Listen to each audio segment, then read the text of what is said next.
Taon 2000 at Sikihor. Tama na! Tigilan mo na ako! Insan, buksan mo tong pinto! Ano ba nangyayari sa'yo? Lumabas ka na dyan! Hindi mo ako mapapatay. Isa ka lamang hamak na albularyo. Pagsisisihan mo to.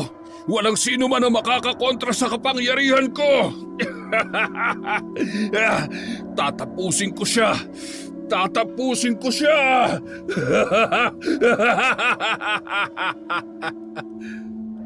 Sa isang liblib na lugar sa Sikihor, bandang 9:00 ng gabi, pinatay ni Abel ang kandilang itim na hawak niya kasabay ng pagtiklop ng libreto. Marami na ring albularyo o kapwa mambabarang ang sumubok na kontrahin ang kanyang barang, ngunit sadyang malakas ang kanyang kapangyarihang itim. Mahigit 6 na taon niya nang ginagawa ang pambabarang para sa mga taong naghahangad ng hustisya at makaganti sa mga tao na nang agrabyado sa kanila. Hindi niya na mabilang sa kamay kung ilang buhay na ang kanyang kinitil. Walang kasing lupit na pagpaparusa at kamatayan. Bata pa lamang siya ay saksi na siya kung paano isinasagawa yon. Nananalaytay sa dugo niya ang kakaibang kakayahan na minana niya pa sa kanyang ina na nagmula sa lahi ng mga malalakas at walang awa kung pumatay na mga mambabarang. Tinuruan siya ng kanyang ina at hindi naman ito naging labag sa kanyang kalooban.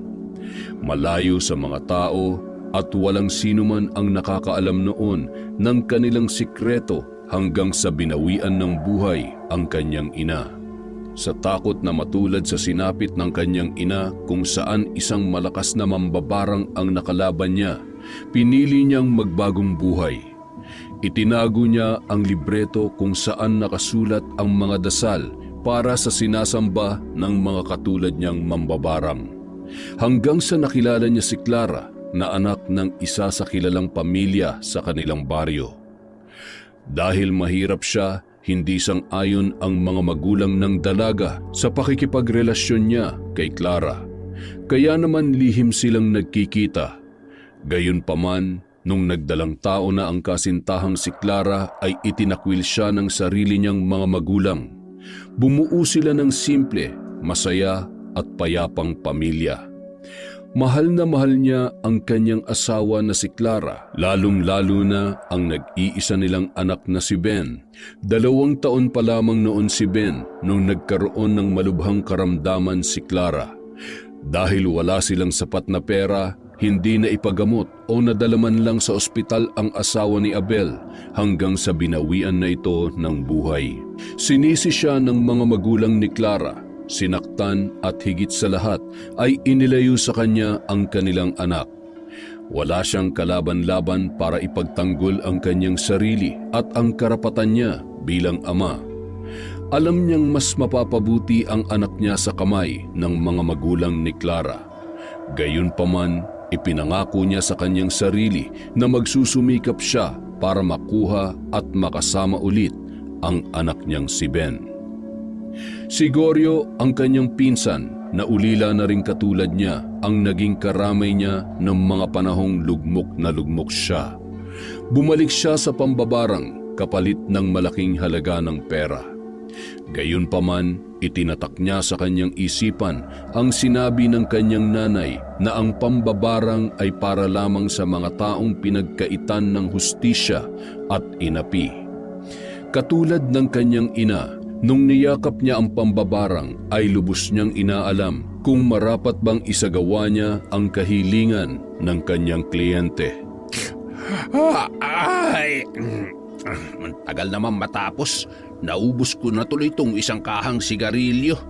Napakarami kasi, aray, parang mga kalabaw na itong lamok dito ah. Ano bang nangyari sa'yo kanina? Ano, may kumukontra na naman ba sa'yo? Delikado pala talaga yung ginagawa mo. Huwag kang mag-alala, kayang-kaya ko kahit sino pa man ang kumontra sa pambabarang ko. Ano? Malamok ba? Sinabi mo pa.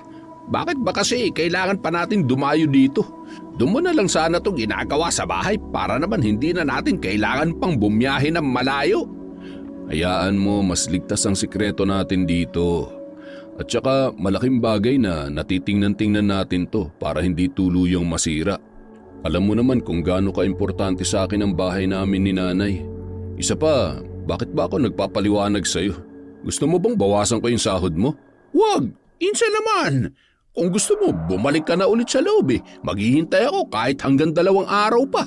Hindi pwede mabawasan ng sahod ko. Pangsabong ko kaya yun. Alam mo namang nanghihina ako kapag hindi nakakapagsabong. Ewan ko sa'yo. Kaya ka pala iniwan ng misis mo eh. Mas mahal mo pa yung manok na panabong kesa sa kanya. Aba, bago niya ako nakilala, nagsasabong na ako. Bakit naman ako titigil para lang sa kanya? Ganun talaga kung gusto mo nang bumuo ng pamilya. Nangangatwiran ka pa talaga eh. Tama lang pala na iniwan ka niya. Sakit ka talaga sa ulo. Kung ako nga namumroblema sa iyo eh, yung asawa mo pa kaya. Biro lang yun, insan ha. Ay sus! Aminin mo na rin kasi na kung wala ako, pilay ang negosyo mo. Hindi ba? Ang galing ko kaya mag-alaga ng mga kliyente natin sa, alam mo na, siya nga pala, may nakausap akong big time. Tayo ang pepresyo.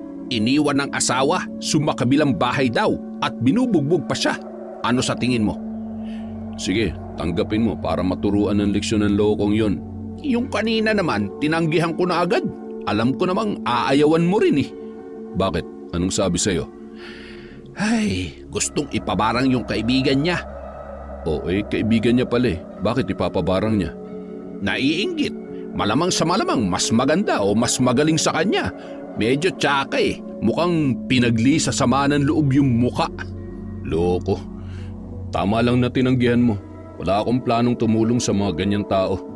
Ang dapat nga yung mga inggiterang binabarang eh. Pero sa totoo lang, pasakit na sa buhay nilang inggit. Isipin mo na lang na hinding-hindi sila magiging masaya hanggat may nakikita mas lamang sa kanila. Sinabi mo pa, parang yung bilas mong hambog. Lahat na yata ng paninira sa iba ginawa niya para magmukha siyang mabango sa buong barangay.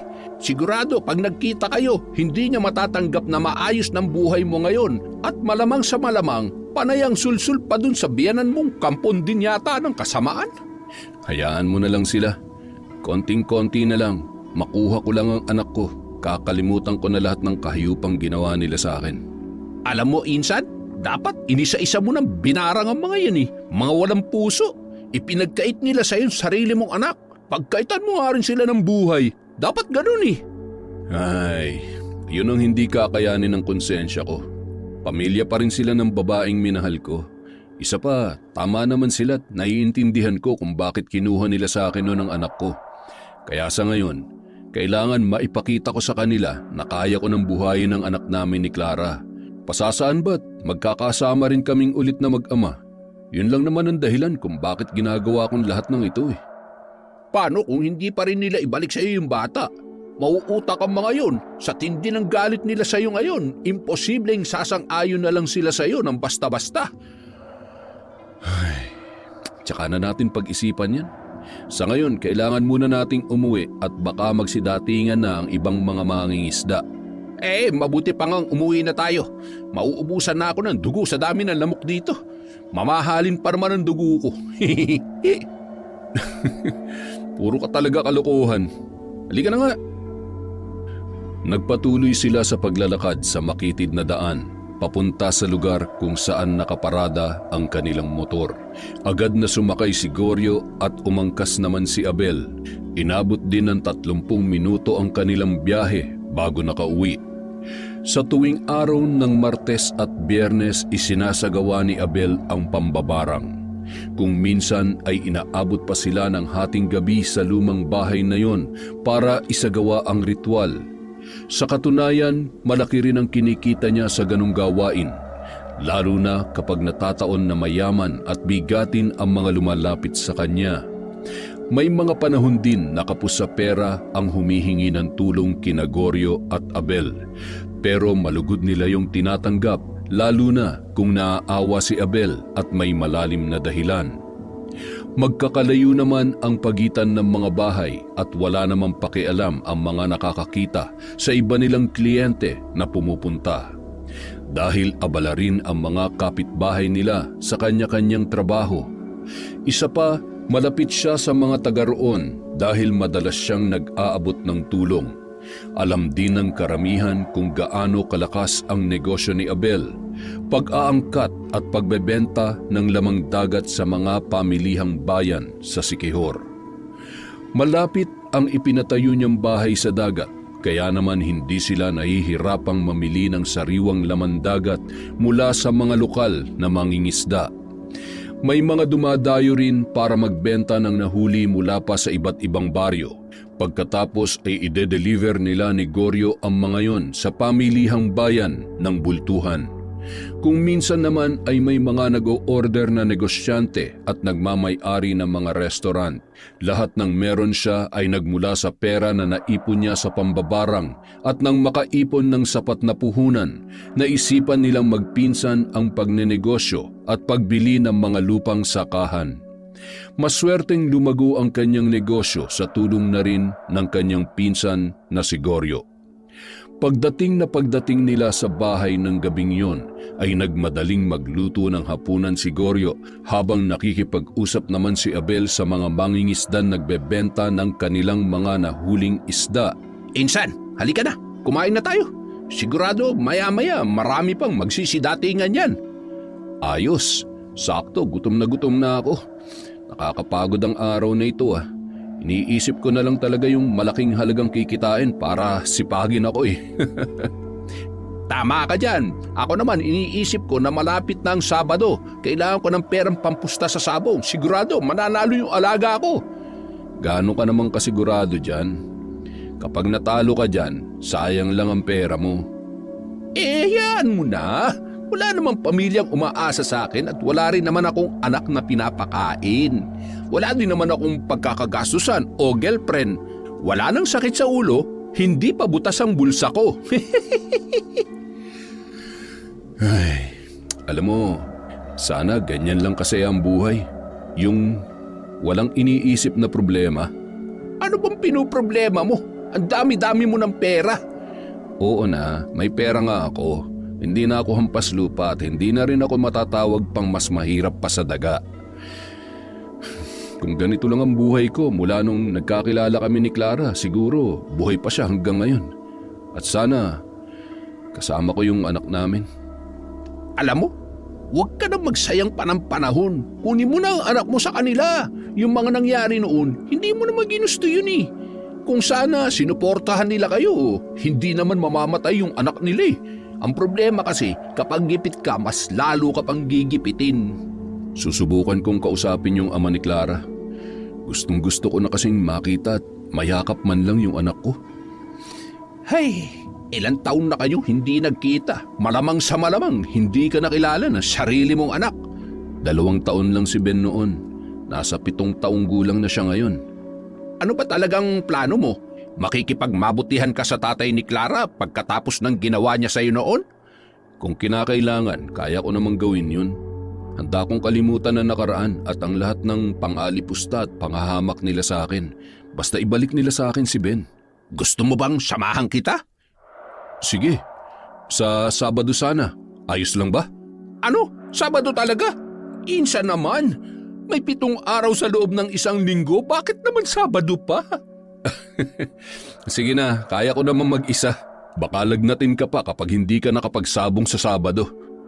Pero sabihin mo lang kung kailangan mo talaga ng kasama, ha? Sasamahan kita. Baka mamaya kung ano pang gawin sa'yo ng mga hayop na yun eh. Huwag ka mag-alala, hindi ko naman hahayaang gulpihin nila ako katulad nung nangyari noon. Ilang taon na dumaan, kaya ko pa rin namang magbigay respeto at magpakumbaba sa tatay ni Clara. Pero hindi ibig sabihin nun, hahayaan kong ulitin nila ang ginawa nila sa akin nun. Yan, ganyan! Huwag mong palaging iisipin si Clara. Wala na siyang magagawa pa. Isa pa, sa sama ng ugali ng mga yun, bawal ka magpakita ng kunting kahinaan. Kapag sinindak ka, sindakin mo rin. Isa lang ang kailangan mong ipanalo ngayon, yung makuha ang loob ng anak mo. Hindi natin alam kung anong klaseng tao ka sa kwento ng biyanan mo. Malamang sa malamang ay alam ng anak mo ikaw ang pinakamasamang ama sa mundo. Yan din nga ang isa sa ikinakatakot ko eh. Pero pasasaan ba't makikita niya rin ang totoo? Kailangan ko lang ng pagkakataon na mapatunayan ko ang sarili ko sa kanya. Lahat ng ito, lahat ng pinagpapaguran at pawis ko ay para sa kapakanan ng anak ko. Pagkatapos nilang maghapunan ay nagsidatingan na rin ang iba pang mga mangingisda. Nang makaramdam ng antok ay hinayaan na lamang ni Abel si Goryo na mag-asikaso ng kanilang negosyo. Sanay na sanay naman na ito at malaki ang tiwala niya sa kanyang pinsan. Pagkahiga niya sa malambot niyang higaan, nakapanya ang malaking peklat sa kanyang tagiliran. Napapikit na lamang siya at naluha habang sinasariwa ang masakit niyang nakaraan. Hayop ka! Inutil! Wala kang karapatang maging isang ama! Kung hindi mo binuntis ang anak ko, buhay pa sana siya ngayon. Ang lakas ng loob mong mag-asawa, mas mahirap ka pa sa daga. Isa ka lang hampas lupa, dapat ikaw ang namatay at hindi ang anak ko! Kunin niyo ang apo ko! Bilisan niyo! Sandali! Saan niyo dadalhin ang anak ko? Teka lang! Ibalik niyo sa akin ang anak ko! Akin nasabi ang anak ko eh! Ang tigas talaga ng bungo mo. Sa tingin mo, hahayaan ko maulit pa nangyari sa anak ko? Wala kang karapatang maging ama. Hampas lupa. Itong dapat sa'yo. Dapat ay nung pa kita pinatay. Huwag na huwag ka magtatangkal lumapit sa apo ko. Dahil sa susunod na magkita tayo, ni katiting na awa, wala akong ititira sa'yo. Ben, anak. Ibalik niyo sa akin ang anak ko. Mga hayop kayo. Hayop. Anak ko.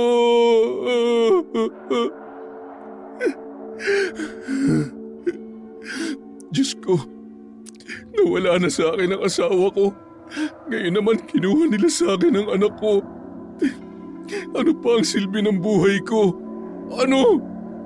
Kunin mo na lang din ako. Gusto ko nang mamatay.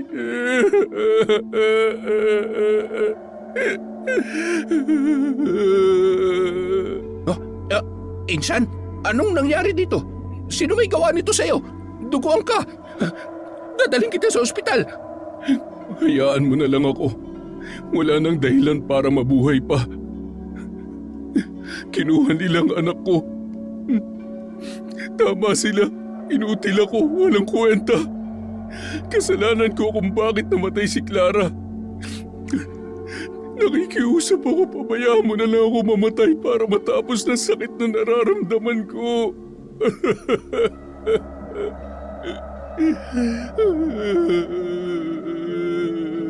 Abel! Gumising ka! Abel! Hoy! Ayos ka lang ba? Abay, binabangungot ka na naman.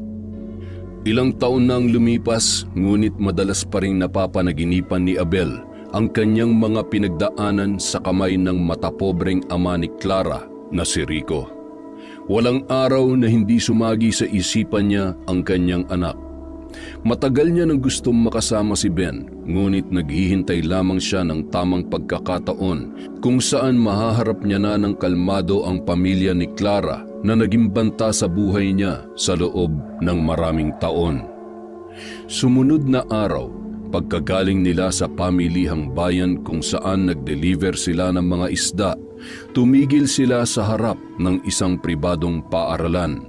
Itabi mo nga muna at bibili ako ng biko. Nagugutom na ako.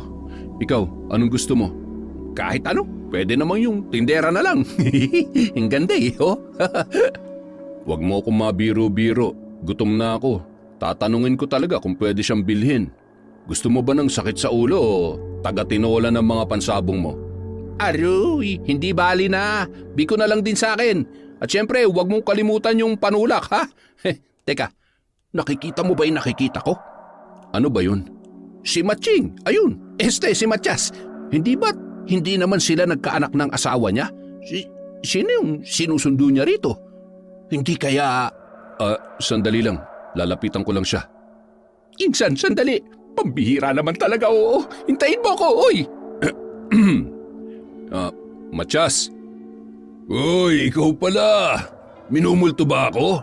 Buhay ka pa pala? Ang lansa dito Ayos ang forma mo pero yung amoy mo, grabe. Amoy hampas lupa ka pa rin.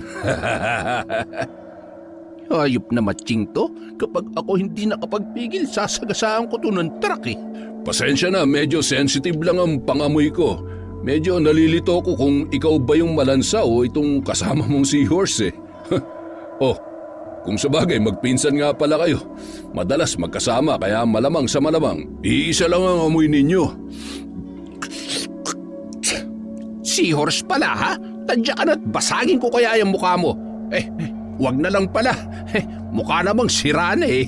Paano na lang kung susuntukin ko pa? Abat, palabang ka rin ha? Goryo, bumalik ka na nga lang muna sa sasakyan. Sige na, ikaw ang tatamaan sa akin eh. Hambog! Pwe! Alam mo, sa susunod, ibagay mo naman yung sarili mo sa lugar na pupuntahan mo. Lumayo-layo ka sa akin, baka mamaya mahawa pa ako sa amoy mo eh. Susunduin ko pa naman ang paborito kong pamangkin. Ayaw ko namang makakita siya ng... baka matakot pa siya sa'yo. Wala akong panahon para makipaglokohan. Gusto ko lang makita ang anak ko. Ang totoo, gusto ko nang bawiin ang anak ko. Asa ka pa. Hindi mangyayari ang gusto mo. Itatak mo yan sa kokote mo. Umalis ka na nga. Sinisira mong araw ko eh. Bumalik ka na dun sa bulok mong truck at umalis na kayo dito. Huwag na huwag kang magkakamaling lapitan ng pamangkin ko kung ayaw mo manghiram ng mukha sa aso. Lumapit ako bilang tao, pero hindi pa rin pala nagbabagong ugali mo. May araw ka rin sa akin. Tandaan mo yan. Abat gagong to? Pinagbabantaan mo ba ako? Bumalik ka rito! Woohoo! Buti nga sa'yo, matching! Pagkatapos bumili ay sumakay na si Abel. Tiningnan niya pa ng masama si Matyas na noon ay nakatanaw pa rin sa kanya. Maya-maya, naglabasan na ang mga bata sa gate ng paaralan. Masayang tumakbo ang isang batang lalaki papalapit sa kinatatayuan ni Matyas at agad na nagpakarga bago sumakay sa kotse. Kumaway pa si Matyas bago sumakay. Napaluha naman sa tuwa si Abel nang makita ang kanyang anak. Naghahalong tuwa at sakit na makita niya si Ben, ngunit hindi niya maaaring lapitan. Huwag ka nang umiyak. Gumawa ka na ng paraan para makasama mo siya. Ikaw ang magulang kaya higit kanino man, ikaw ang may karapatan sa bata. Kung kahirapan ng dahilan kung bakit ipinagkait sa iyo si Ben, ngayon may pera ka na at kayang-kaya mo nang ibigay ang magandang buhay higit pa sa buhay na meron siya ngayon. Tama ka. Panahon na para bawiin ko ang anak ko. Kinaumagahan, maagang nagising si Abel. Binuksan niya ang isang napakagandang kwarto na ipinagawa niya para sa kanyang anak. Maraming gamit doon at laruan. Yun ang bagay na ni minsan hindi niya naranasan sa tanang buhay niya. Ipinangako niya sa sarili na sa oras na makabalik sa kanya si Ben ay bibigyan niya ito ng magandang buhay. Abel! Nasaan ka ba? Nandito ako. Sandali lang. Uy, grabe! Ang ganda-ganda pala sa loob ng kwartong ito. Pahiga naman! Ops, ano ba? Sa anak ko yan. Pambihira ka naman, hindi ka pa naliligo eh. Ay, oo nga pala. Ngayon lang kasi ako nakakita ng ganito kagandang kwarto at mga laruan eh. Hindi ko pa naranasan matulog sa ganito kalambot na kama. Nakakahiya naman tumabi sa'yo sa gabi. Mukhang malambot din kasi yung kama mo eh. Wala namang problema kung tatabi ka. Kaya lang siguradong mapeperwish yung pagtulog ko. Nagsasabong ka hanggang pagtulog eh. Isa pa, para ka pang baboy na ngumunguya kapag tulog. Ay, ewan. Daig mo pang kumakain ng buhangin eh. Ganon na ganon yung tunog eh. Talaga ba? Grabe, nakakahiya naman. Pasensya ka na ha. Malay ko ba naman kumaingay ako? Tulog nga ako eh. Wala naman ako naririnig. Ayos lang, sanay na ako. Siya nga pala. Ikaw na munang bahala dito. May importante lang akong pupuntahan.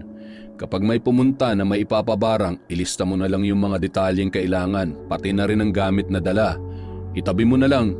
Basta ikaw nang bahala dito, ha? Alam mo na kung anong gagawin mo. Ikaw pa ba? Teka, saan ka naman pupunta? Hindi mo ba ako isasama? Wag na. Kaya ko na to. Babalitaan na lang kita. Teka muna, Insan. Kukunin mo na ba si Ben? Ay, hindi naman ganun kadali yun. Pero susubukan ko. Sige na, naalis na ako. Teka, magpalit ka ng damit. Dapat makita nila kung gaano na nagbago ang estado ng buhay mo ngayon. Yung tipong pagbaba mo sa kotse, mapapalingon ang lahat. At dapat mukha kang mamahalin at mabango. Alam mo naman ang mga yun. Kailangan ko pa ba talagang gawin yun? Oo, maniwala ka sa akin. Isa pa, para masampal ng katotohanan yung matching na yun. Sigurado, makikisawsaw yun. Anak ni Jollibee yun eh. Masyadong bida-bida. Nakakairita. Oo na, sige na. Pumunta ka sa kusina at magbalat ka ng 3 pinya. Kainin mo lahat para naman kumalma ka. Masyado kang high blood eh. Sino ba naman hindi ma-high blood sa mayabang na yun? Kung alam mo lang kung gaano ako nagpigil ng galit kahapon, ay nako, sasampalin ko yun eh. Kapag nabigyan ako ng pagkakataon, gugulpihin ko talaga yun. Pagkatapos magpalit ng mas maayos, mamahaling damit at maong na pantalon, tiningnan niya ang kanyang sarili sa salamin. Nginitian niya pa ang larawan ni Clara na nakadikit sa dingding ng kanyang kwarto. Ayos ba, mahal ko? Huwag mo naman akong pakatitigan ng ganyan. Baka mamaya matunaw ako. Miss na kita. Huwag ka mag-alala, kukunin ko ang anak natin. Makakasama na ulit natin siya. Abat, muntik na kitang hindi makilala. Ang pogi mo naman, Insan. Pasalamat ka, nagmana ka sa akin. Teka, may kamukha kang artista. Oo, tama. Kamukha mo nga si Bong Revilla. Yan, ganyan na ganyan nga eh, oh. Naks, ewan ko na lang kung may masasabi pa ang matching kapag nakita ka niya. Sige na, mag-iingat ka ha. Huwag kang uuwi ng dehado. Kapag kailangan ng backup, tawagan mo lang ako. At kinuha na nga ni Abel ang susi ng kanyang kotse. Sabay kumaway sa noon ay abot taingang ngiting si Goryo. Sakay ng kanyang kotse, 15 minuto rin bago niya narating ang bahay ng mga magulang ni Clara. Tanging si Rico na ama ni Clara, si Ben, si Matias ang asawa nito, gayon din ang isang katulong na lamang ang nakatira sa bahay na yon. 1 taon na rin kasi ang lumipas mula nang bawian ng buhay ang ina ni Clara dahil sa sakit na cancer. Kumpara noon, nabawasan na ang yaman ng pamilya ni Clara.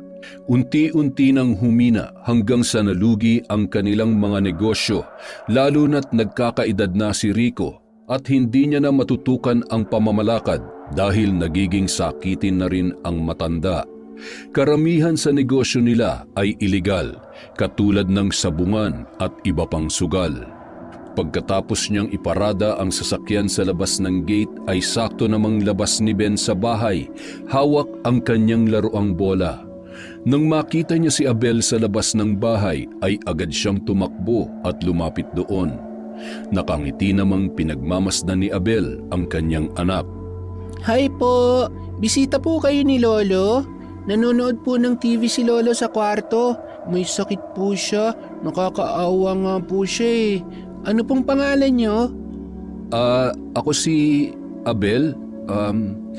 Pakisabi mo naman sa lolo mo na gusto ko siyang makausap kahit sandali lang. Sandali po ha. Hintayin niyo lang po ako dito. Bawal po kasing pumasok. Magagalit po si Tito. Papaluin po ako nun. Sandali lang po. Sige, hihintayin kita. Salamat ha. Ben, anong ginagawa mo dyan? Pumasok ka nga dito, napakainit. Ang tigas talaga ng ulo mong bata ka. Makakatikim ka sa akin eh. Sorry po Tito. Huwag na po kayong magalit. May bisita po si Lolo.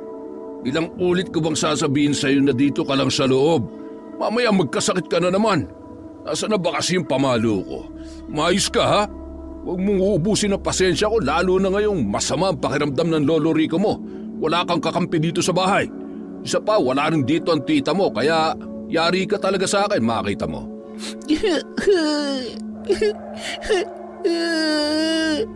Hoy, sandali! Bumalik ka nga dito! Ayaw ko po! Ayaw ko po! Ano, isusumbong mo ako? Ha? Hindi po. Sorry na po, Tito. Oh, bakit umiiyak ang apo ko? Lolo, magaling ka na po. Ayos lang ako, apo. Ikaw, bakit ka ba umiiyak? Wala po, muntik na po kasi akong madapa. Sorry po, Lolo. May bisita po pala kayo. Papasukin ko po ba? Gusto niya raw po kayong makausap. Pogi siya, Lolo. Ang ganda ng kotse niya. Tara po, puntahan po natin. Labasin mo nga muna, Matias. Tingnan mo kung sino at papasukin mo. Sige. Maupo kayo, baka mamaya mahilo na naman kayo dyan. Sino naman kayang... Bayos mukhang bigatin tong bisita ni Papang. Ang gara ng kotse at ayos ang forma. Good afternoon, boss. Tuloy ka. Magandang hapon, Matias. Abel? Ikaw nga. Anong ginagawa mo dito, ha? At talagang nanghiram ka pa ng magarang kotse? Nagpapatawa ka ba?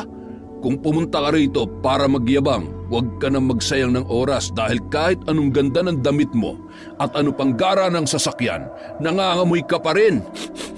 Malansa ka pa rin. Wala akong pakialam sa opinyon mo. Tsaka ano bang pinagyayabang mo? Isa ka lang namang linta na sumisip-sip ng yaman sa pamilya ng asawa mo. At tsaka itong kotseng nakikita mo, hindi ko hiram yan. Pinaghirapan ko yan. Alam mo bang 3 yan? Kung gusto mong manghiram, pumunta ka sa bahay. Mukhang bulok na yung sasakyan na gamit mo kahapon eh. Napakayabang naman nito. Itong bagay sa'yo. Aray! Aray! Hindi na akong Abel na inaapi niyo noon. Papasukin mo ako. Ang tatay ni Clarang pinunta ko rito at higit sa lahat ang anak ko. Ayan na po siya, Lolo. Tuloy po kayo. Ha? Ikaw? Matias, iakyat mo ang bata sa itaas. Sige po, Papang.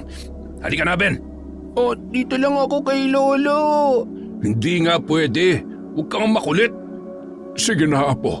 Sumama ka na muna sa tito mo. Sige po, Lolo. Nandito po ako para makausap kayo. Kung si Ben ang pinunta mo dito, gusto ko lang malaman mo na nasa maayos na siyang kalagayan. Mas mabuti na ring hindi ka na niya makilala pa. Ano bang sasabihin mo sa anak mo? Na ikaw ang dahilan kung bakit namatay ang nanay niya? Kung gaano ka kawalang kwentang ama? Hanggang kailan niyo po ba ako sisisihin sa nangyari? Minahal ko po ang anak ninyo. Inalagaan ko siya. Oo, hindi naging marangya ang buhay niya katulad na nakasanayan niya. Pero naging masaya po siya sa piling ko.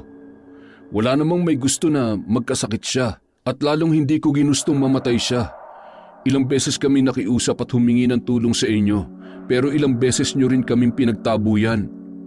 Hindi na po natin maibabalik pa nakaraan at lalong-lalo na ang buhay ni Clara. Hindi pa po ba sapat ang mga pagpapahirap nyo sa akin noon? Nawalan na ako ng asawa. Kinuha nyo pa sa akin ang nag-iisang alaala ng pagmamahalan naming dalawa. Ngayon panahon na para ako naman ang mag-alaga sa anak ko. Wala kang karapatan. Kaya huwag kang umasang makukuha mo si Ben. Kahit kailan hindi ka niya kikilalaning ama hanggang sa mamatay ka. May karapatan po ako. May karapatan ako dahil akong ama niya. Maraming taon ako nagtiis at nangulila sa anak ko. Yun ay dahil sa wala na kayong ginawa, kundi maliitin ang kakayahan kong buhayin ang anak ko. Bakit? Anong mangyayari kay Ben kung hinayaan ko siya sa'yo? Kaya mo ba siyang bigyan ng magandang buhay? Kaya mo ba siyang bilhan ng magarang damit? Pag-aralin sa pribadong paaralan? Kaya mo bang ipagamot ang apo ko kapag nagkasakit? Di ba hindi naman? Dahil ipinanganak kang hampas lupa at mamamatay kang hampas lupa. Diyan kayo nagkakamali. Oo, mas mahirap pa ako sa daga nung panahon na kinuha niyo ang anak ko. Oo, hinayaan ko kayo. Dahil wala akong maipagmamalaki at wala akong kalaban-laban sa inyo. Gusto niyo pa nga akong patayin eh, hindi ba? Pero pinilit ko mabuhay at bumangon ulit para sa anak ko. Kaya ko na siyang buhayin at ibigay ang lahat ng pangangailangan niya. Kaya kukunin ko na siya sa inyo. Hindi mo siya makukuha sa akin. Tandaan mo yan. Dadaan ka muna sa ibabaw ng bangkay ko bago mo makuha ang apo ko. Yan ba talaga ang gusto mo? Sige, pagbibigyan kita. Ito lang ang tatandaan mo. Hinding-hindi na ako magmamakaawa sa'yo. Hinding-hindi na. Hayop ka! Lumayas ka dito! Mapapatay kita! Matyas! Matyas! Papang, ano po nangyari? Ano ginawa sa inyo ng Abel na yon? Gusto niya kunin si Ben.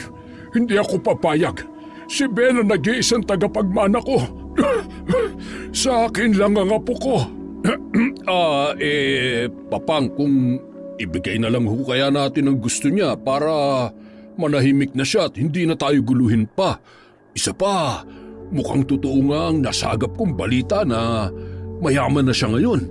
Ibang-iba na siya ngayon at yung sasakyan niya kanina ay napakagara. Imposible namang hindi niya kayang bigyan ng maayos na buhay ang nag-iisa niyang anak, hindi ba? Makabawi man lang siya sa pagiging walang kwenta niya noon. Ay, halika nga dito. Tonto, Aray! hindi mo ba naiintindihan ang sinabi ko? Akin lang ang apo ko. Wala akong pakialam kung kaya niya nang buhayin si Ben. Wala siyang karapatang maging masaya at magpakaama. Kuhanan mo nga ako ng tubig at lalo lamang nanilikip ang dibdib ko dahil sa'yo. Ayos, ginawa mo na talaga akong alila. Ako nagpapakahirap sa matumal mong negosyo tapos apo mo makikinabang?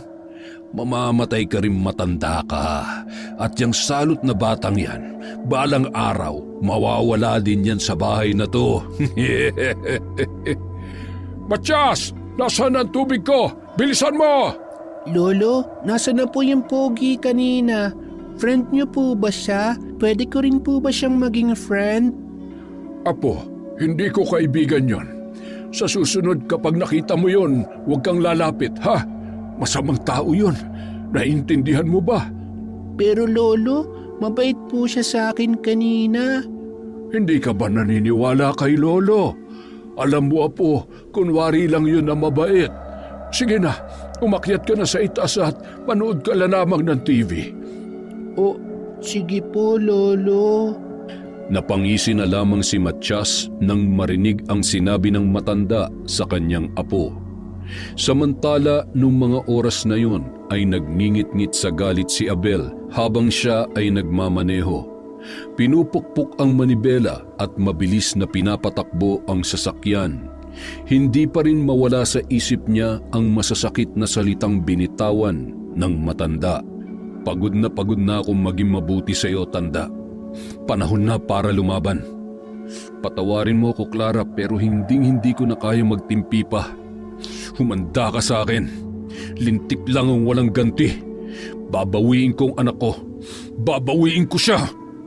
Nang malapit na sa gate ng kanyang bahay, agad namang napabalikwas si Goryo nang marinig ang tatlong malakas na busina ng sasakyan ng kanyang pinsan. Aba, mukhang mainit yata ang ulo mo ah. Ano, nakausap mo ba? Anong sabi? Ayos ba? Maaga tayong aalis bukas. Ihanda mong listahan ng titirahin ko bukas. Isama mong pangalan ni Tanda. Sabi ko sa iyo, dapat noon pa eh. Alam mo, malabo na magbago pa matandang yon. Kung noon pa lang tinapos mo na siya, di sana kasama mo na ang anak mo ngayon. Hindi na magbabagong tingin nila sa iyo, insan. Tama ka. Dobleng sakit na ipaparamdam ko sa kanya. Mas gugustuhin niya pang mamatay kesa mahirapan sa sakit na mararamdaman niya. Kinaumagahan, araw ng Biyernes, agad na pumunta sa kabilang baryo sina Abel at Goryo para isagawa ang kanilang plano. Iniabot ni Goryo ang listahan kung saan nakasulat ang tatlong pangalan at kung anong pasakit ang nais ipagawa sa mga yon. Isinara agad ni Abel ang pinto, sabay kinuha ang kanyang libreto. Sinindihan niya ang kandilang itim na hugis tao at sinimulan ang ritual. Nakalapag sa mesa ang 2 uri ng manika, ang pula para pahirapan ang tao at ang itim naman ay para patayin ang taong babarangin. Ipinikit niya ang kanyang mga mata habang paulit-ulit na binabasa ang nakasulat na mga salitang Latin sa kanyang libreto. Lalong lumalakas ang apoy ng kandila at lumalakas din ang ihip ng hangin. Nararamdaman ni Abel ang kakaibang espiritong sumasapi sa kanyang katauhan. Mas malakas siya at hindi nakakaramdam ni katiting na awa noong mga oras na yun. Magulo ang buhok dahil sa malakas na hangin kapag siya ay umuusal ng orasyon at bahagya pang nanlilisik ang kanyang mga mata nang lumabas para panandaliang magpahinga. Ano, tapos na? Tinodas mo na ba si Tanda? Mamaya pa. Pinag-iisipan ko pa ng maayos kung anong nararapat na ilagay o gawin ko sa katawan niya. Ano pa nga ban dapat sa matandang may madahas na dila? Dapat dun mahirapan makapagsalita. Pahirapan mo, takutin mo. Huwag kang maawa sa hayop na yon. Tandaan mo, wala siyang puso. Sarili niya ngang anak na tiis niya eh. Ikaw, hindi ka niya kinaawaan noon. Dapat ka ba maawa sa kanya ngayon? Hanggang kailan ka maghihintay na makasama si Ben? Kung kailan nalason na ng tuluyan ang isip ng bata? Hanggang kailan ka magpapatalo sa awa mo? Kapakanan ng anak mo nakataya dito, insan. Isipin mo na lang kung anong klaseng mga taong kasama niya ngayon. Anong kalalakayan niya? Tama na. Mas galit ka na naman kaysa sa akin eh. Uminom ka nga ng tubig, baka mamaya mauna ka pang atakihin sa puso at mamatay kaysa dun sa babarangin ko eh. Kung marunong nga lang ako mambarang, nun pa lang wala ka ng problema eh.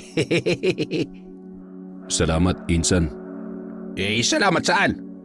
Salamat sa lahat ng tulong mo sa akin. Hindi ko naman mararating ang buhay na meron ako ngayon kung hindi dahil sa'yo. Hindi ko na rin alam kung paano pa magpapatuloy sa buhay kung hindi mo ako tinulungang bumangon. Kapag nakuha ko na ang anak ko, tuluyan ko na tong tatalikuran. Gusto kong maging mabuting ama at gusto kong maging mabuting tao. Gusto ko na maipagmalaki niya ako. Basta kung ano man maging desisyon mo, susuportahan kita. Sino pa ba ang magtutulungan kundi tayong dalawa? Masaya ako na naging parte ng pag-asenso mo at mas magiging masaya ako kung makakasama mo na rin ang anak mo. Gusto ko na rin makarga ulit ang pamangking ko eh. Tuturuan ko agad sumalta yon para may kasama ako magsabong tuwing Sabado. Yan ang huwag mong gagawin, kundi ikaw ang babarangin ko.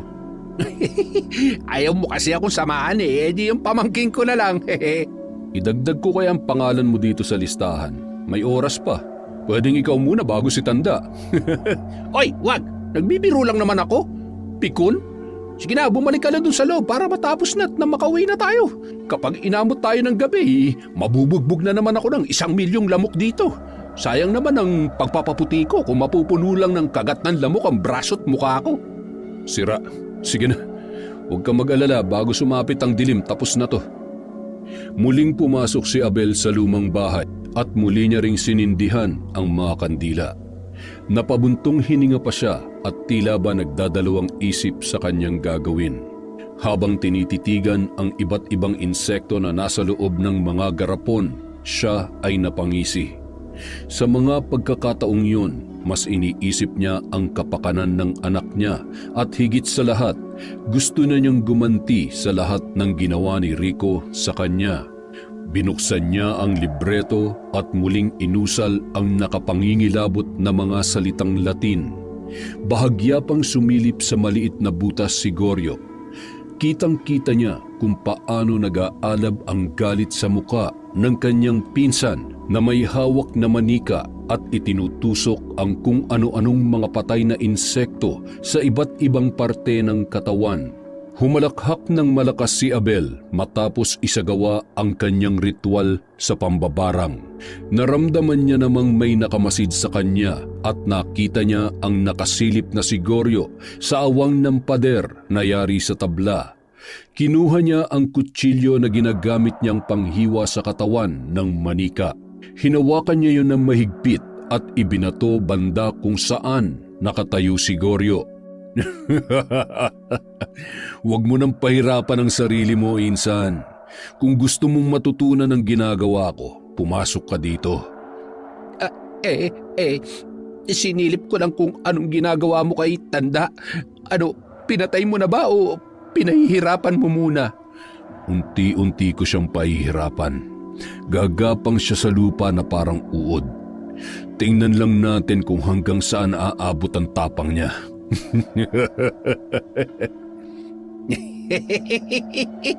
Kawawang matanda.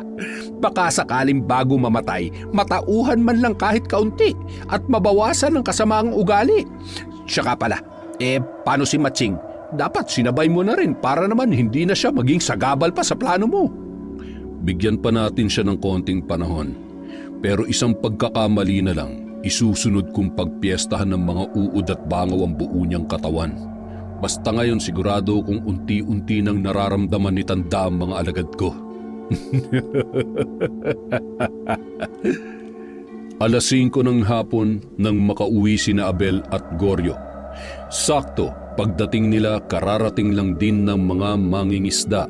Napapasarap ang kwentuhan at inutusan naman ni Abel ang kanyang pinsan na magtimpla ng kape at mamigay ng tinapay para sa mga mangingisda na basa pa ang damit.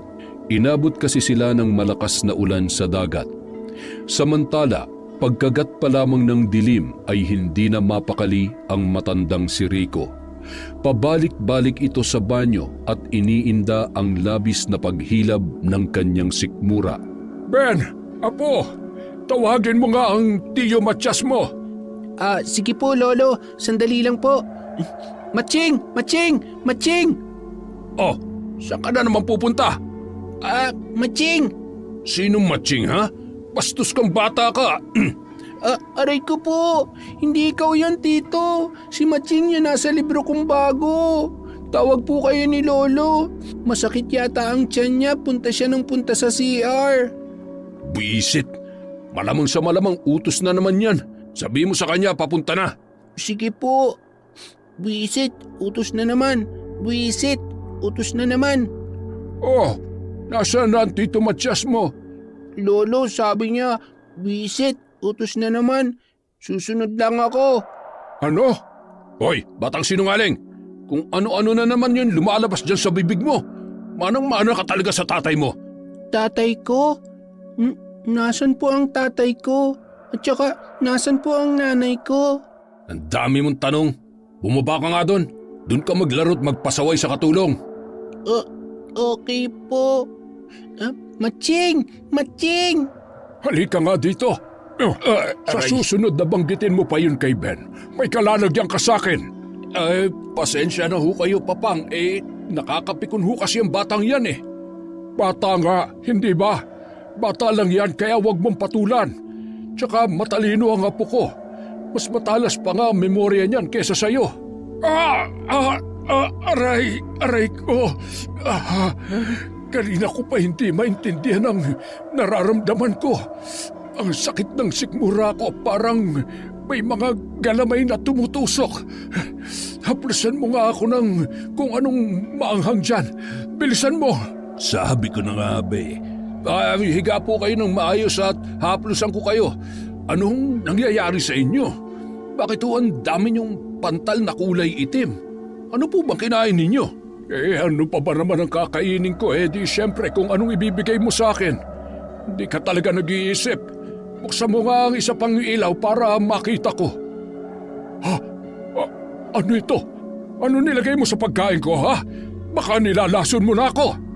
Ano? Hindi ko magagawa yan. Maigi pa dalhin ko na kayo sa ospital para malaman natin kung bakit ho kayo nagkakaganyan. Silipin mo nga kung anong nasa tainga ko. Nangangati at parang may nakapasok na kung ano. Parang may gumagalaw-galaw. Meron pong bangaw. Bakit may nakatirang bangaw dyan sa tainga nyo? Paano? Hindi lang isa.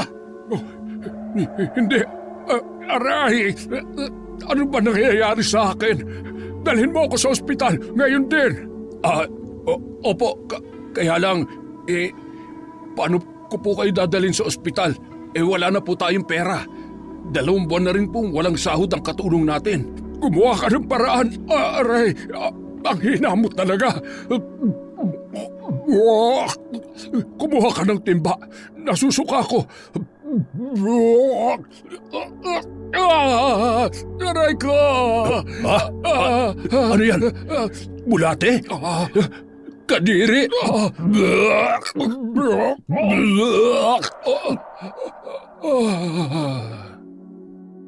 Papang! Papang, gising! Papang! Patay na ba to? Bakit naman ganun ang epekto ng laso na inilalagay ko sa pagkain niya? Ben! Halika dito! Bakit po ang daming bulati dyan? Ang baho! Ano nangyari sa lolo ko?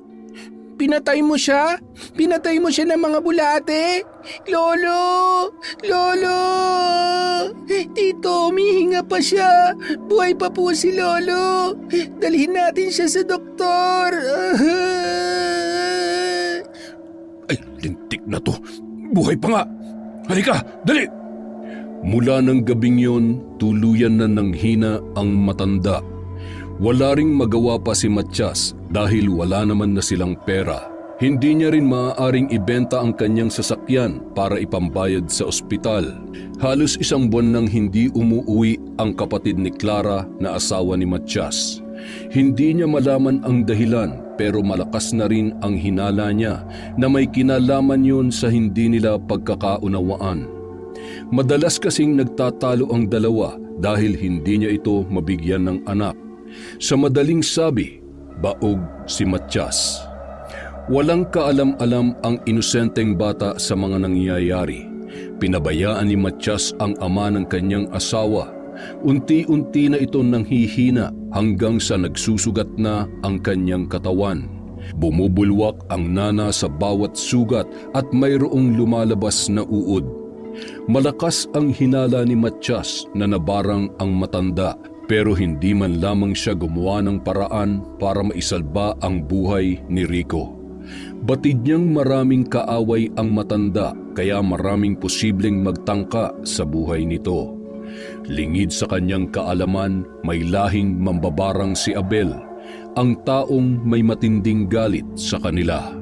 Nahihirapan na ako. Parang awa mo na. Tumawag ka ng albularyong makapagpapagaling sa akin. Kailangan ako ng apo ko. Matias, naririnig mo ba ako? Hayaan mo na lang ba akong mamatay? Wala ka talagang kwenta. Kaya naiintindihan ko kung bakit iniwan ka na nga ng tuluyan ng anak ko. Wala kayong pinagkaiba ni Abel. Isa ka ring inutil. Bawiin mo yung sinabi mo. Hindi ako inutil. Nanghihina ka na nga't lahat-lahat nagyayabang ka pa rin sa akin. Ayaw mo na mahirapan, di ba? Kaya tutulungan na kitang mamahinga. Papang! Papang! Napatay ko siya! Napatay ko siya! Hindi maaari. Kailangan kong umisip ng paraan. Ben! Ben!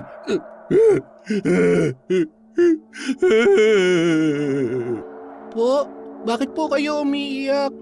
Ano pong nangyari kay Lolo? Ang lola mo, iniwan niya na tayo. Po, hindi! Lolo, gising! Gumising ka, Lolo! Lolo! Habang iniembalsamo ang katawan ng matanda ay agad namang nakaisip ng paraan si Matias.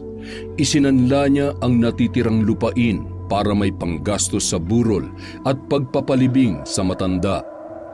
Labis namang ikinagulat ng asawa ni Matias ang biglaang pagkamatay ng kanyang papang.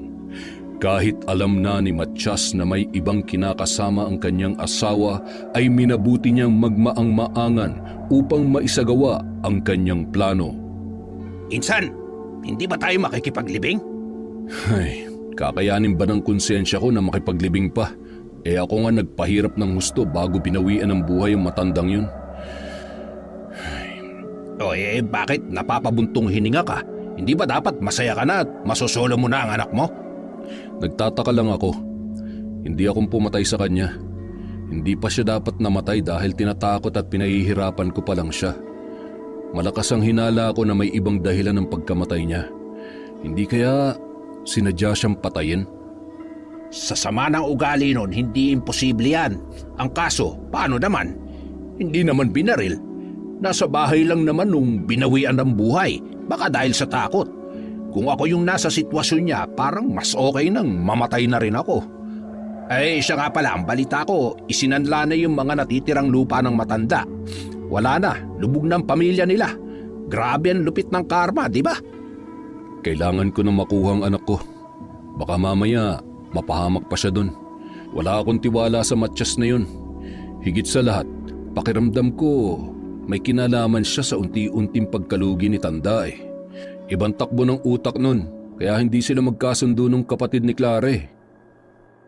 Mula sa hindi kalayuan, habang ibinababa sa hukay ang kabaong ng matanda at humahagulgol ang mga malapit na kamag-anak na nakikipaglibing, taimtim na nagmamasid si Abel.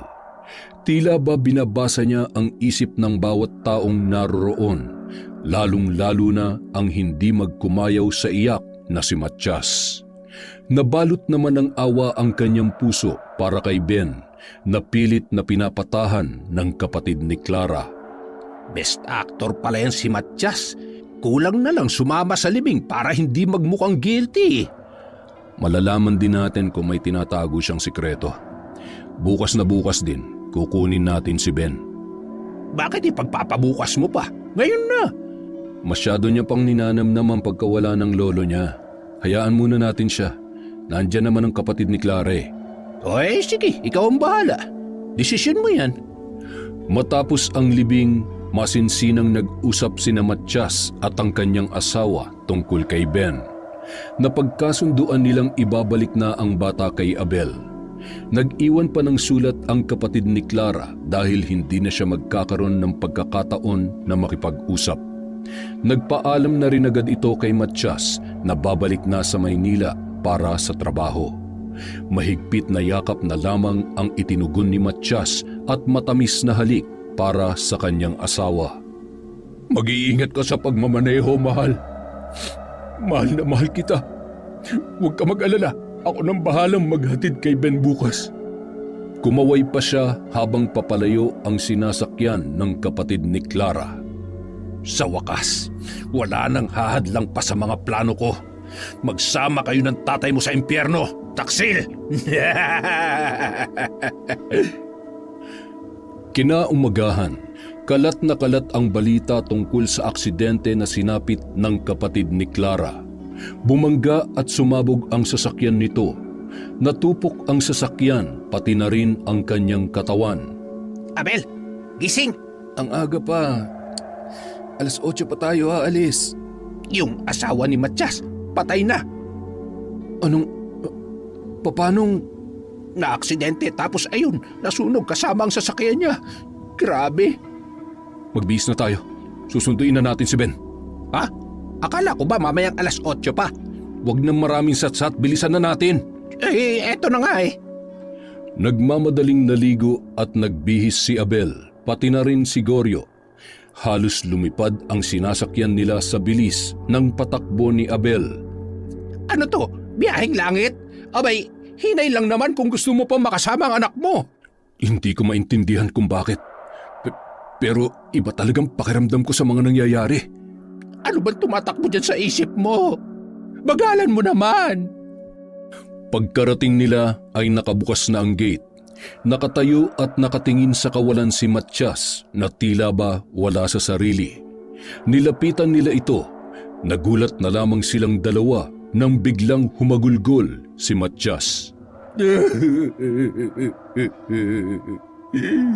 Wala na rin ang asawa ko. Hindi ko alam kung bakit kailangan mangyari to. Mahal na mahal ko siya.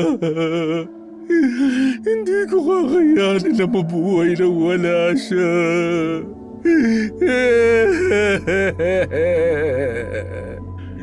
Nakikiramay kami sa pagkawala ng asawa mo. Alam kong hindi madali pero pasasaan ba't malalampasan mo rin ang lahat ng ito? Kukunin mo na ba si Ben? Alam kong napamahal ka na rin sa anak ko pero Mas makabubuti para sa kanya kung ako na mismo mag-aalaga kay Ben. Kung kailangan mo ng tulong pinansyal, huwag kang mahihiyang lumapit sa akin. Yun lang ang magagawa ko para sa'yo. Salamat. Pasensya ka na sa mga kasalanan ko sa'yo. Pasensya na kung sa mahabang panahon naging sunod-sunuran ako kay Papang. Patawarin mo sana ako. Kalimutan na natin yun. Tapos na yun. Sa ngayon, sapat na makasama kong muli ang anak ko. Sandali ha. Gigisingin ko lang siya. Marami pa rin kasi akong aasikasuhin kaya mabuti naman at inagahan ninyo. Kuya, nasaan po si Ben? Nawawala po si Ben sa kwarto niya. Ha? Ano? Halos nahalughog na nila ang buong kabahayan. Hindi nila nahanap si Ben. Nagpatawag na rin sila ng mga pulis para tumulong sa paghahanap sa bata. Nasaan ang anak ko? Imposibleng mawawala siya ng basta-basta lang. Kanina lamang bago ko bumaba ay natutulog siya. Maniwala ka sa akin. Walang mangyayari kung magsisisihan pa tayo. Mahal kong pamangkin ko at walang sino man ang may gusto na mawala siya. Hindi kaya isa sa mga pinagkakautangan ni Papang ang may gawa nito? Imposible! Bakit naman nila idadamay pati ang walang kamuwang-muwang na bata? Dahil sa pera. Hello? Sino to? Ano? Nakikiusap ako. Huwag ninyo sasaktan ang pamangkin ko. Oo, ihanda akong pera pero huwag niyo siyang sasaktan. Pakiusap. Akin na yan. Hello? Sino kayo? Magkanong kailangan nyo at ibibigay ko? Hello? Hello? Nagmamadaling bumalik sa bahay ang magpinsan na sina Abel at Goryo para kumuha ng pera kapalit ng anak niya. Mahigpit na ipinagbilin ng mga ito na walang makakaalam na pulis. Pagkatapos makuha ang pera ay bumalik na agad sila. Halos lumuwa ang mata ni Matyas nang makita ang limpak-limpak na salapi na nasa loob ng bag. Hindi na siya nagsayang pa ng oras. Sumakay siya ng kotse at pinuntahan ang lugar na sinambit ng mga dumukot sa bata. Bumalik siyang walang kahirap-hirap. Isinakay niya sa kotse ang walang malay na si Ben. Humahalakhak pa siya habang nagmamaneho pabalik. Mga uto-uto. Nagkapera ka lang, Abel, pero yung utak mo may hangin pa rin. Sa wakas, nakabawi na ako sa kakulitan mo, bata. Patakbong lumapit sa sasakyan sina Abel at Goryo. Kinarga at marahang hinagkan at niyakap ni Abel ang kanyang anak. Ben, anak ko, gumising ka na. Mahal na mahal kita. Huwag ka mag-alala, mula ngayon hinding-hindi na tayo maghihiwalay pa. Matyas, salamat sa lahat ng tulong mo. Sa kabila ng lahat ng pinagdaanan mo, hindi ko alam kung saan ka kumuha ng lakas ng loob para iligtas ang buhay ng anak ko. Tatanawin ko tong malaking utang na loob sa'yo.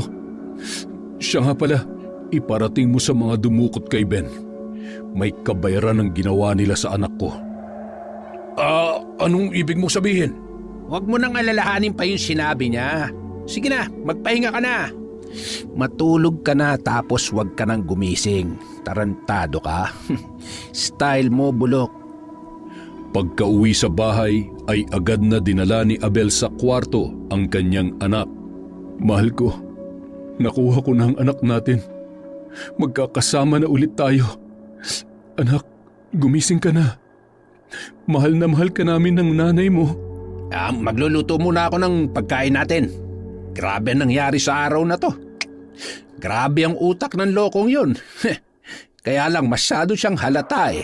Akala niya siguro may isahan niya tayo. Alam mo, marami pang tinatagong kahayupan niyang si Matyas. Huwag kang mag-alala. Sa huling pagkakataon, kinakailangan ko siyang turuan ng leksyon. Hayaan mo siya magpakasaya sa sandamakmak na papel na nilagay natin. Magluto ka na't siguradong gutom na tong anak ko. Natitiyak ko na magwawala yun sa galit. Lolo, Lolo ko. Anak, gising na. Nasaan po ako?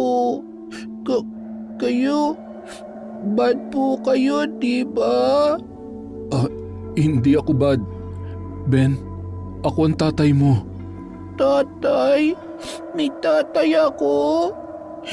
Ikaw po ang tatay ko? Sino nanay ko?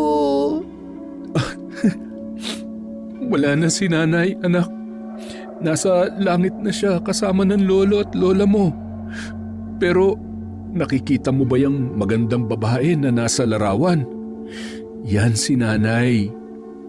Ang ganda pala ng nanay ko. Tapos pogi ang tatay ko. Bahay niya po ito. Bahay natin, anak. Bakit po kayo umiiyak? Miss mo na rin si Lolo? Umiyak din po ako kasi wala na si Lolo. Kanino pong toys yan? Anak, lahat na nakikita mo dito, sa'yo yan. Mula ngayon, dito ka na kay tatay. Po? Talaga po? Ayaw ko po kay tito. Nagagalit siya, pinapalo niya po ako at sinisinturon dito tsaka dito. Napakahayop talaga ng matyas na yun. Humanda talaga siya sa akin. Yehey! Ang dami kong laruan. Pwede po mag-play dito ang friends ko, tatay? Tinawag mo akong tatay? Kahit anong oras pwede mo silang yayain maglaro dito, anak. Ang gusto lang ni tatay, maging masaya ka. Mahal na mahal ka ni tatay, anak. Makalipas ang 1 linggo, nagulat sina Abel nang biglang pumunta si Matias. Sinakyan lamang nila ang lalaki at hinayaang magkwento ng kung ano-ano. Kumusta ka naman ngayon? Ayos lang, tuloy ang buhay. Kay hirap pala talagang mamatayan ng asawa. Tuloy lang ang negosyo para magpayaman na lang kaysa magmukmuk ako. Kumusta naman? May natira pa ba sa pera mo? Pera? Anong pera? Yung naiwan sa'yo ng asawa mo at saka mga ari-arian ni papang mo. Wala namang ibang mag-aasikaso nun kundi ikaw, di ba? Oo. Ako nang bahala sa kayamanang naiwan ni papang. Alam mo, nung nabubuhay pa yon, walang ibang bukang bibig yun kundi ako nang bahala sa lahat. Siyempre, tagapagmana.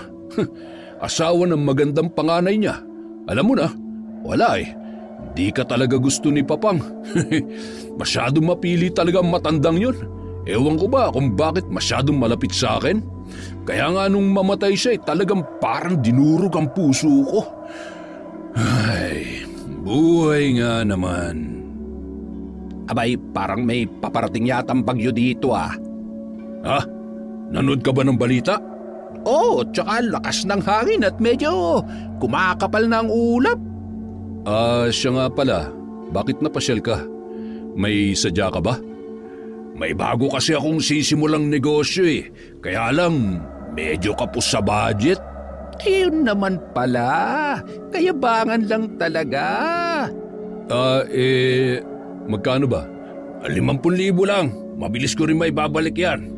Kaya ko yung kitain sa loob ng 2 araw. Yun naman pala Bakit ka pa nangungutang? Insan, relax. Mabuti pa, sunduin mo na muna sa school yung pamangkin mo. Kalmahan mo lang, kayang-kaya ko na to. Sige, Insan. Ingat ka, ha? Baka sa lakas ng hangin ay liparin ka dyan. Sandali lang. Kukunin ko lang yung perang hinihiram mo. Ayos! May pansugal na naman ako. Matapos iabot ni Abel ang pera ay agad namang nagpaalam si Matias. Basang-basa na ni Abel ang naglalaro sa kanyang isipan. Tama yan. Ano ba naman ang 50,000 na magpapasaya sa'yo bago mo pagbayaran ang mga kasalanan mo? Isang gabi, nagising si Matias sa sobrang pangangati ng kanyang palad. Napakamot ulo siya sabay bumangon at binuksan ang ilaw. Napasigaw siya dahil sa kanyang nakita. Nagkaroon ng napakaraming butas ang kanyang kamay. Pumasok siya sa banyo para hugasan ang kanyang kamay, ngunit maging ang tubig ng gripo ay nagmistulang dugo. Gusto niyang isipin na nananaginip lamang siya. Pagtingin niya sa salamin ay napaatras siya nang makita ang uod na sumisilip-silip sa mga butas sa kanyang muka. Ano nangyayari sa akin? Napakaraming gumagapang nalinta sa sahig. May mga tumutulong dugo mula sa kisame ng kanyang kwarto. Tumakbo siya sa ibabaw ng kanyang kama at nagtalokbong ng kumot at tinakpan ang kanyang tainga. Naririnig niya ang boses ng kanyang asawa. Tigilan mo na ako! Patay ka na! Tama na! Aray, ang sakit!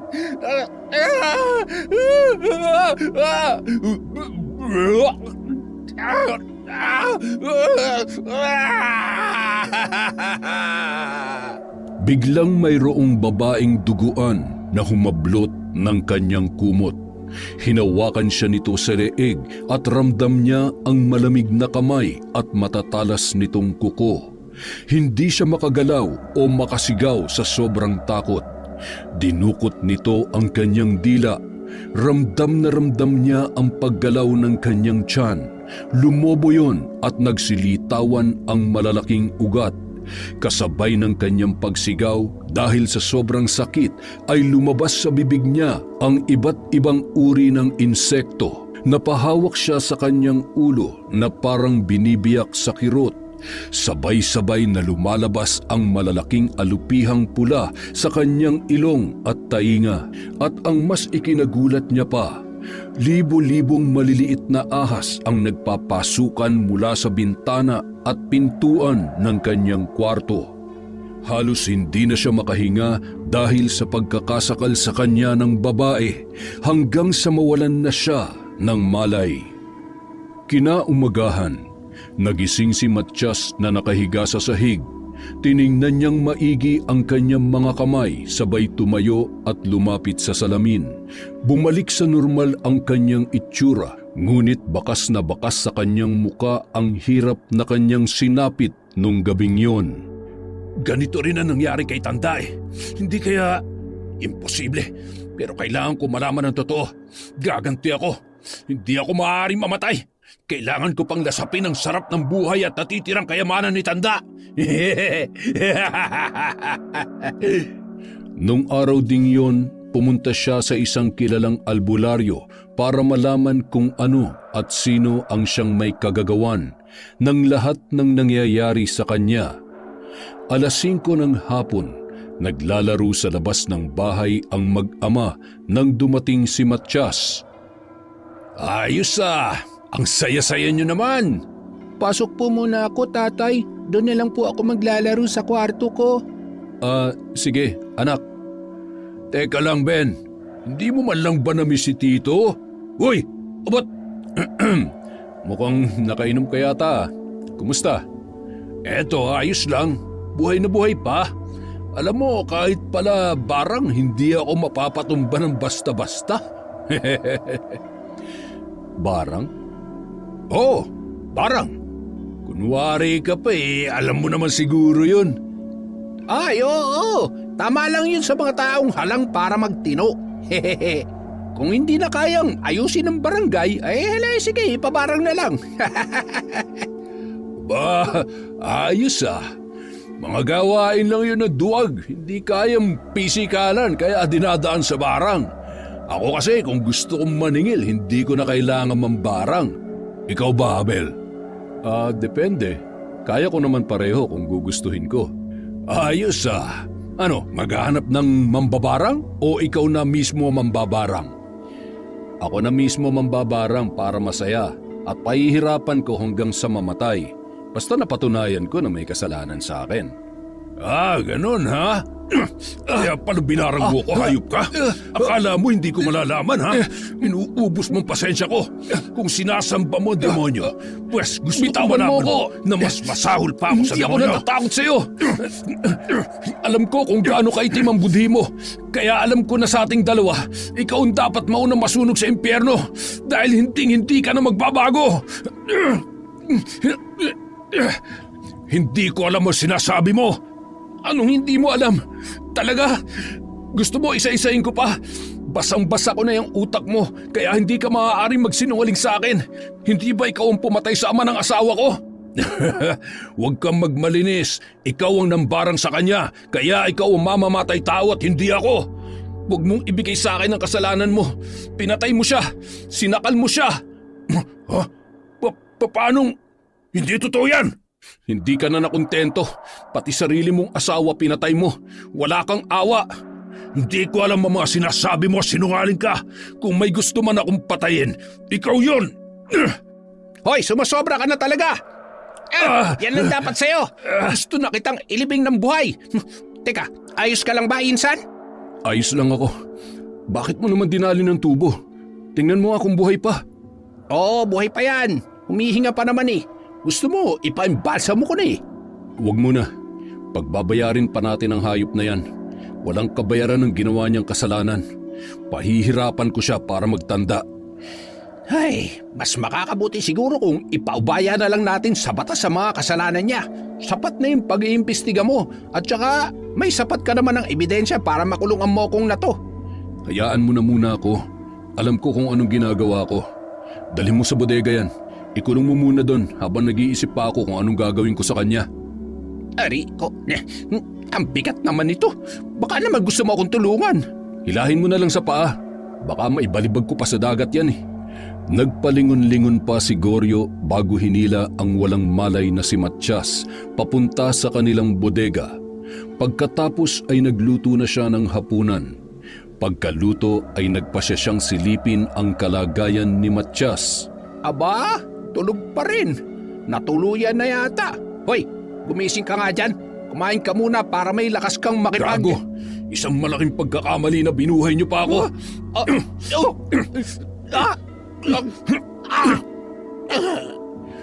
Hayop ka, Abel! Tatapusin na kita kasamang anak mo! Samantala, sina Abel at Ben naman. Oh, maupo ka na anak. Kakain na tayo.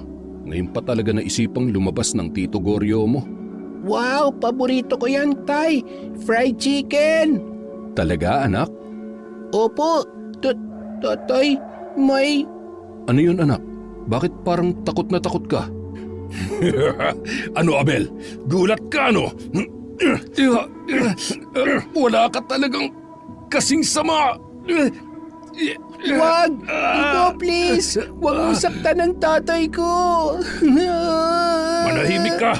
Alam mo bang malaking atraso sa akin ng tatay mo? Huwag ka nang umiyak. Kapag naman nawalan ka ng tatay, nandito pa rin naman si Tito. Hindi ba? Akalain mo dito tayo titira sa magandang bahay ng tatay mo? Ano sa tingin mo, Ben? Ha? Ayaw ko! Bad ka! Ayaw ko sa'yo! Lintik kang bata ka! Manang-mana ka talaga sa tatay mo! Halika dito! Titirisin kita! Sige, subukan mo. Subukan mo saktan ng anak ko kung gusto mong pasabugin ko yung ulo mo. Hindi ako natatakot sa baril mo, Abel. Maliligtas ba ng baril mo ang anak mo kung gigilitan ko na siya ng leg? Tay! Tulungan niyo po ako, tatay! Ibaba mo yung kutsilyo mo. Kahit lahat ng pera o kahit anong kailangan mo ibibigay ko. Huwag mo lang sasaktan ang anak ko. Uy, parang gusto ko yung sinasabi mo ah. Grabe naman. Masyado naman talagang mahal ng tatay ang anak. Ibang klase.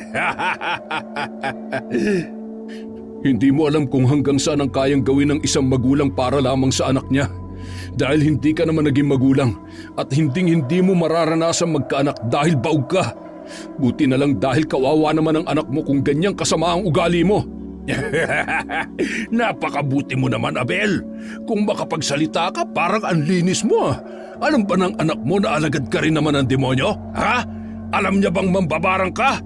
Tumigil ka na! Ayun! Bigyan mo ako ng maraming pera ngayon din. Bilisan mo! Huwag mong uubusin ang pasensya ko kung gusto mo pang makasama tong anak mo. Akin na yung baril mo. Ilapag mo dito. Bilis! Napakabagal mo naman. Hindi na kailangan pa, Abel. Mamang pulis, pakihuli nyo nga yung kriminal na yan. Yehey! Hindi na mababawasan ang pera ni tatay! Bad ka, matching! Aray! Sandali! Wala akong kasalanan! Bakit niyo ba ako hinuhuli? Bitiwan niyo ako! Abel! Hindi pa tayo tapos! Tatay! Pasensya ka na, anak. Okay ka lang ba? Hindi ka ba nasaktan? Okay lang po ako. Huwag na po kayo mag-alala. Hindi na siya babalik kasi ikukulong na po siya. Di po ba, Tito Goryo? Ay, tama ka, Ben. Lahat ng kasalanan ay pinagbabayaran. At mas makabubuti kung ipapaubaya na lang natin sa batas. Hindi ba, Abel? Ano po pala yung barang? Ang sabi ni Tito Matching, mambabarang daw po kayo. Ano po yun? Balang araw, anak. Ipapaliwanag ko sa'yo. Sa ngayon, masyado pang maaga para maunawaan mo mga bagay na yan. Basta, mahal na mahal ka ni tatay, anak. Ha? Mahal ko din po kayo, tatay. Sa kabila ng mga nangyari, agad pa ring nakatulog si Ben nang tinabihan siya sa kama ng kanyang tatay Abel. Alam mo, ang tapang din ng anak ko. Nakita ko yun sa kanya kanina. Ay, grabe yung takot na naramdaman ko. Natakot ako na baka masaktan siya o may mangyaring masama sa kanya. Yun ang hindi ko kayang mangyari. Hindi ko alam kung anong magagawa ko sa hayop na matyas na yun kung nasaktan niya si Ben. Sira na utak nun. Utak kriminal talaga eh. Lahat gagawin para lang sa pera. May dahilan naman siya para magalit dahil nga nalaman niyang binarang ko siya pero gumanti lang naman ako. Gusto ko lang siyang turuan ng leksyon kaya lang muntik pang mapahamak ang anak ko. Dapat pala ipinaubaya ko na lang sa batas ang lahat. Nangyari na nangyari. Ang importante, tapos na. Bahala na lang ang batas na humusga sa kanya. At sa kulungan na lang niya pagbayaran ng kanyang mga kasalanan. Ay, siya ka pala. Yung katulong na saksi sa ginawa niya kay Tanda at sa sasakyan ni Madam ay... kumusta? Ayos na. Nakausap na siya at handa namang tumistigo kaya wala nang kawalayang si Matias. Hindi niya na matatakbuhan pa ang kasalanan niya. Mula nang makulong si Matias, naging masaya at payapa na ang buhay ng mag-amang sina Abel at Ben. Lumipas ang 1 taon, nabalitaan nilang tuluyan ng nasiraan ng bait si Matias, kaya naman inilipat ito sa isang mental health facility. Psst! Tanda! Huwag ka nga maingay. Matatalo ko sa sugal sa ingay mo eh. Huwag ka maingay sabi. Uy, mahal. May pera ka pa ba dyan? Oo, sige. Ibabalik ko rin bukas. Basta nanalo ko dito, ha?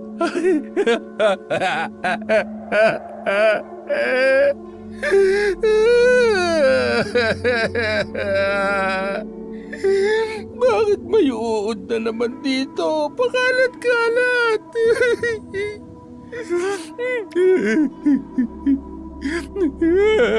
Ano to? Aray, ang kati! Ah!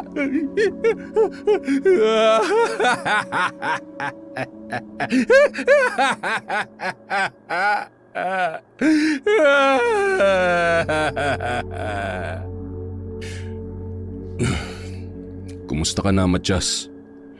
Hindi ko akalaing aabot ka sa ganito. Patawarin mo ako sa lahat ng mga naging kasalanan ko sa iyo.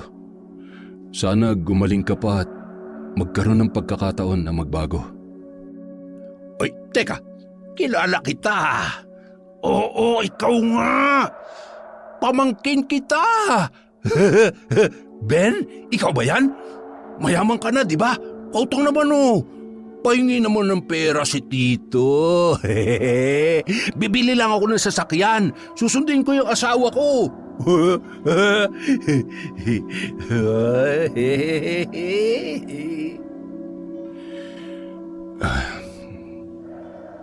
Siya nga pala, si Ben, yung pamangkin mo. Kinukumusta ka niya?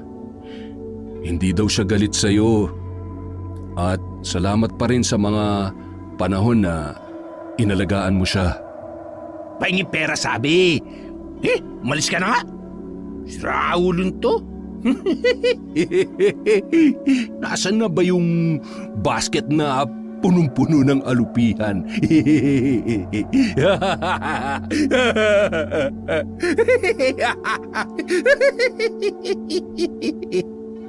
At tuluyan nang tinalikuran ni Abel ang pambabarang. Ipinaayos niya ang bahay nila ng nanay niya at pinupuntahan pa rin nila kasama si Ben at ang kanyang pinsan. Ibinaon niya na sa lupa ang mga gamit niya sa pambabarang. Alam niya sa kanyang sarili na sa dami ng mga taong napatay niya sa pamamagitan ng itim na mahika, siya ay nagkasala at habang buhay niya yung pagsisisihan. Gayunpaman, sinubukan niyang magbalik loob sa Diyos sa pamamagitan ng paghingi ng tawad at patuloy na paggawa ng kabutihan sa kanyang kapwa.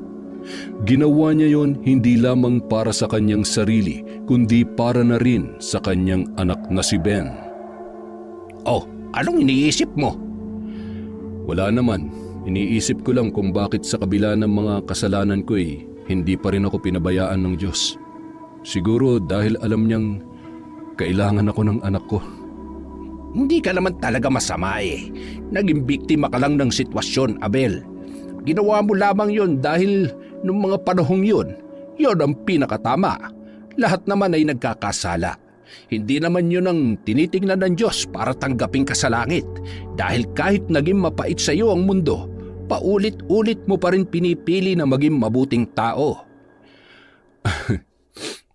Maraming salamat, Insan, ha? Alam mo, lahat ng mga pinagdaanan ko, lahat ng pasakit at magagandang nangyari, lahat yon kinaya ko kasi may isang tao na naniniwala sa akin. Salamat, Insan. Kaya kapag naisip mo na mag-asawa, susuportahan kita. Asawa? Panabong na lang. Ay, tsaka teka, sahod ko nga pala. Sabado bukas Kailangan ko ng malaki-laking pamusta. Tumigil ka na nga sa kakasugal. Napatingin na lamang si Abel sa liwanag ng buwan habang inaalala kung paano niya nalampasan ang pasakit ng minsang maging isang hampas lupang ama at mambabarang.